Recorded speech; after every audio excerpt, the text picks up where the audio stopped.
আজি ৰকিবুল হুছেইনক তাৰ পৰা যিকেইগৰাকী মানুহে তেওঁক বেয়া ব্যৱহাৰে হওক খেদিছে প্ৰত্যেকগৰাকী মানুহ মুছলিম মানুহ আৰু বংগীয় মূলৰ মুছলিম মানুহ আৰু সেই জায়গাটোত পৰহি ময়ো যাম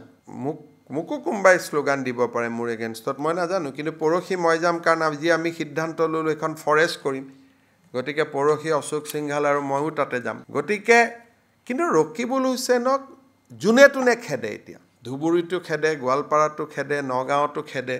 আৰু এই সমস্যাটো তেওঁলোকে নিজৰ ভিতৰত সমাধান কৰিব লাগে তাত বিজেপিক মাতি আনিব নালাগে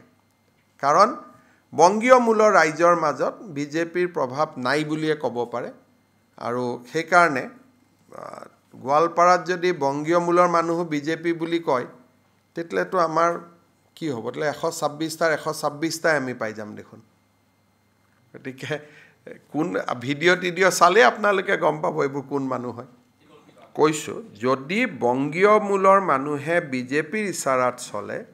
তেতিয়াহ'লে অসমৰ ৰাজনীতিৰ এটা ভয়াৱহ পৰিৱৰ্তনৰ ইংগিত দিব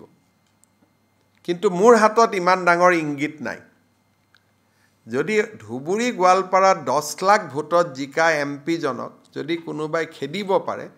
তাৰ মানে 1.5 বছৰত তেওঁৰ পজিশন কিমান বেয়া হৈ গ'ল আপোনালোকে নিজে চিন্তা কৰক 1.5 বছৰ হোৱাই নাই নেকি এবছৰ 2-3টা দিনে হৈছে 10 লাখ ভোট পোৱা মানুহক নিজৰ সমষ্টিৰ পৰা কোনোবাই খেদিব নেকি আমিতো 25 বছৰ থাকিলোঁ না সামুগুৰিতটো খেদিলে গোৱালপাৰাটো খেদিলে আমাকতো জালুকবাৰীত আজিলৈকে কোনেও খেদা নাই তেনেকৈ সমষ্টি ভাঙিয়ে গ'ল বিদায়ে ল'লোঁ এক প্ৰকাৰ গতিকে আমাকতো কোনেওতো আজিলৈকে নেখেদা নাই কংগ্ৰেছেও নেখেদে আনকি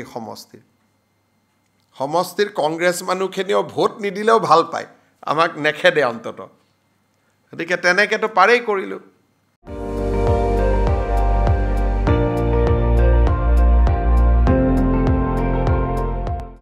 আপুনি চাই আছে ND24